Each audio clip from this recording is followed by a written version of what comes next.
শেরপুরে খেলাফত মজলিস এর ২০২৫ ও ২৬-এর নতুন কমিটি ঘোষণা ও শপথ বাক্য অনুষ্ঠিত। শেরপুর থেকে নিজস্ব প্রতিনিধির পাঠানো ভিডিও চিত্রে বিস্তারিত দেখুন।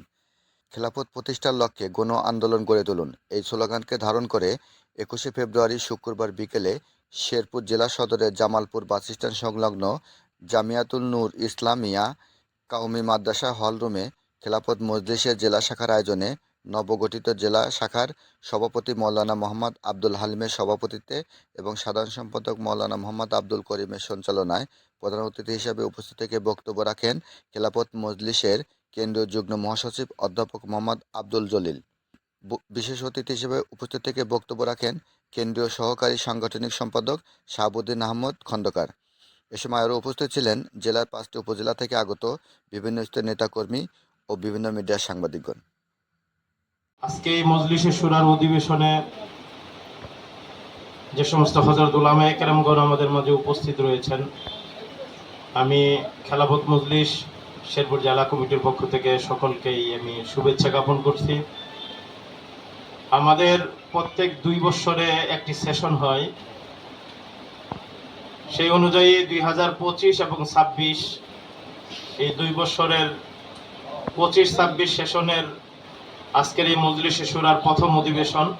গণমানুষের সংগঠন খেলাফত মজলিস কেন্দ্রীয় কমিটির সম্মানিত যুগ্ম মহাসচিব, বাংলাদেশের তারুণ্যের আইডল, বাংলাদেশের ছাত্র সংগঠনের অন্যতম ছাত্র সংগঠন বাংলাদেশ ইসলামী ছাত্র মজলিসের সাবেক কেন্দ্রীয় সভাপতি, আমাদের অত্যন্ত শ্রদ্ধাভাজন ব্যক্তিত্ব বরেণ্য রাজনীতিবিদ অধ্যাপক আব্দুল জলিল মহোদয়। কার্যকর ঐক্য গঠন ও একই সাথে ফ্যাসিবাদ বিরোধী জাতীয় ঐক্য প্রতিষ্ঠায় খেলাফত মজলিস প্রচেষ্টা অব্যাহত রাখবে। এই লক্ষ্যে ফেব্রুয়ারি মাসে বিভাগীয় শহরে জাতীয় ঐক্যের উপর কর্মসূচি পালন করা হবে। দীর্ঘ ৩৫ বছর যাবৎ বাংলাদেশের এই সবুজ জমিনে একটি সুশৃঙ্খল এবং মজবুত সাংগঠনিক কাঠামো দাঁড় করার জন্য প্রচেষ্টা চালিয়ে যাচ্ছে। আজকে আপনারা জানেন, বিগত প্রায় ১৫-১৬ বছর যাবৎ আমাদের জাতির ঘাড়ে এমন একটা সেকুলার সরকার চেপে বসেছিল, যারা এই ১৬ বছরে যাদের উপাধি সেকুলার থেকে ফ্যাসিস্ট উপাধিতে তারা ভূষিত হয়েছিল, তাদের অত্যাচার, নির্যাতন এবং জুলুমের কারণে এদেশের সাধারণ মানুষ, রাজনীতিবিদ, বিশেষ করে উলামায়ে কেরামদের উপরে তারা যে স্টিম রোলার চালিয়েছিল তার সাক্ষী এদেশের জনগণ। ২০২১ সালে আমাদের মহাসচিব ডক্টর আহমদ আব্দুল কাদের সহ এদেশের স্বনামধন্য সমস্ত উলামায়ে কেরামকে তারা গ্রেপ্তার, নির্যাতন, রিমান্ডের নামে মাসের পর মাস, বছরের পর বছর তারা কারাগারে নিক্ষেপ করে রেখেছিল। আমি মনে করি এই জুলুমের ফল হচ্ছে এই শেখ হাসিনার অত্যন্ত ন্যাক্কারজনকভাবে পলায়ন এবং পতন। আমরা আজকে এই হাসিনা রিজাইমের পতনের পরে বাংলাদেশে আমরা একটু নিঃশ্বাস নিতে পারছি, বুক ভরে আমরা শ্বাস এবং প্রশ্বাস নিতে পারছি। এজন্য আমরা শুরুতেই মহান রব্বুল আলামিনের শুকরিয়া আদায় করি, সবাই বলি আলহামদুলিল্লাহ। প্রিয় ভাই, আল্লাহ রব্বুল আলামিন আমাদেরকে যে সুযোগ দিয়েছেন, আজকে আমরা বুক ফুলে কথা বলতে পারছি। আজকে মেম্বার থেকে আজকে সত্য কথা উচ্চারণ করা যাচ্ছে।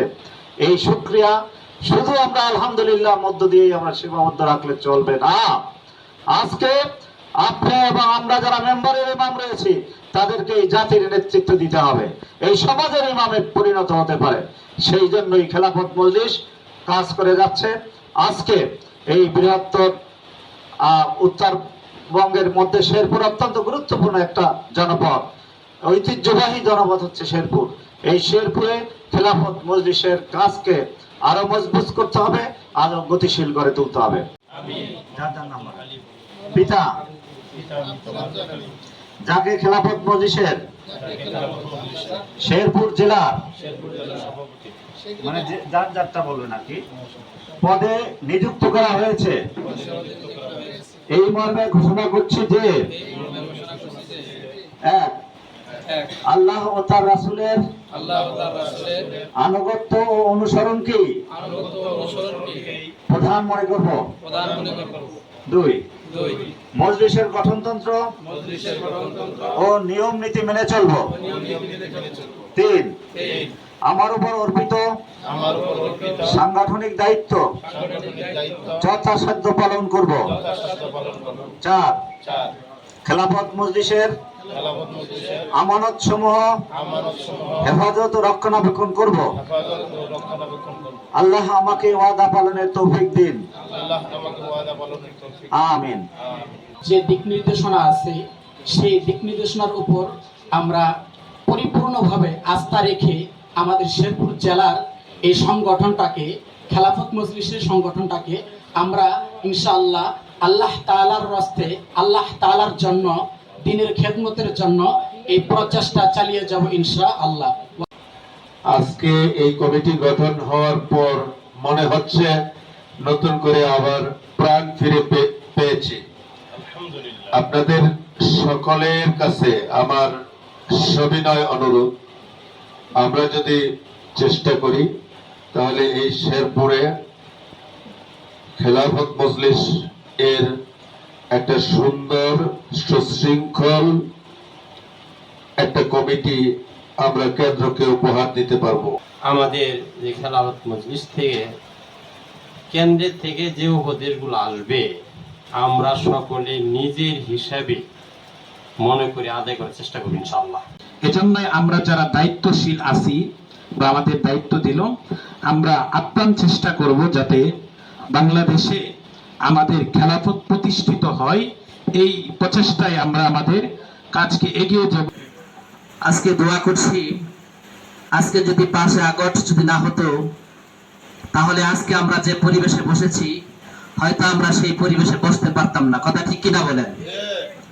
আজকে যদি বাংলাদেশের সেই স্বৈরশাসক আলেম উলামাদেরকে যেভাবে নির্যাতন করেছে, 2, 4, 5, 10 জন আলেম উলামা একাত্রিত হলেই তাদের মনের মধ্যে একটা কি জানি ভাব শুরু হয়ে যেত। কথা ঠিক কিনা বলেন?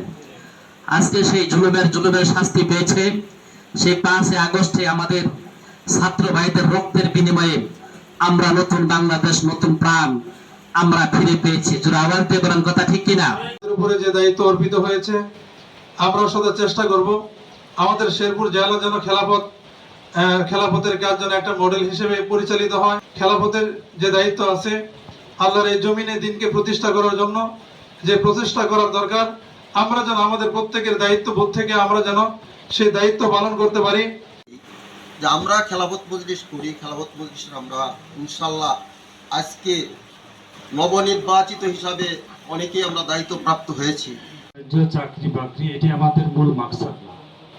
আমাদেরকে আল্লাহ তৈরি করছেন দিনকে বিজয় করার জন্য। আমি আরেকবার বলছি, আমাদের মূল মাকসাদ, আমাদেরকে আল্লাহ তৈরি করছেন এবং পাঠিয়েছেন আল্লাহর এই জমিনে আল্লাহর দিনকে বিজয় করার জন্য। বাণিজ্য এবং আমাদের চাকরি বাকরি নিয়ে ব্যস্ত থাকি। আমি এটা বলছি না যে আমাদের ব্যবসা বাণিজ্য চাকরি বাকরি করা যাবে না, এটি আমাদের জীবনের একটি অংশ। তবে আমাদের মূল মাকসাদ এগুলো নয়। আমাদের মূল মাকসাদ দিনকে বিজয় করা। দ্বিতীয় আরেকটি কথা আমি বলতে চাচ্ছি, পৃথিবীতে যতগুলো ধর্ম আছে, যতগুলো ধর্মগ্রন্থ আছে, এই ধর্ম অন্যান্য ধর্ম এবং ধর্মগ্রন্থের মধ্যে কোরআনের যে পার্থক্য এটি মানুষকে আমাদের বোঝাতে হবে। কোরআন অন্যান্য ধর্মগ্রন্থের মতো কোনো পারিবারিক ব্যাপার স্যাপার নিয়ে আসেনি, কোনো সাংস্কৃতিক বিষয় নিয়ে আসেনি। এটি একটি বিধান হিসেবে আসছে। যদি আমরা মানুষকে এটি বুঝাতে না পারি যে কোরআন একটি বিধান, ইনিল হুকমু ইল্লা লিল্লাহ, হুকুম এবং শাসন করার অধিকার কার? একমাত্র আল্লাহর। আল্লাহর দেওয়া জীবন বিধান অনুযায়ী যারা বিচার ফয়সালা করে না তারা ফাসিক। যারা আল্লাহর দেওয়া জীবন বিধান অনুযায়ী বিচার ফয়সালা করে না তারা জালেম। যারা আল্লাহর দেওয়া জীবন বিধান অনুযায়ী ফয়সালা করে না তারা কাফের। এটি কোরআনের কথা।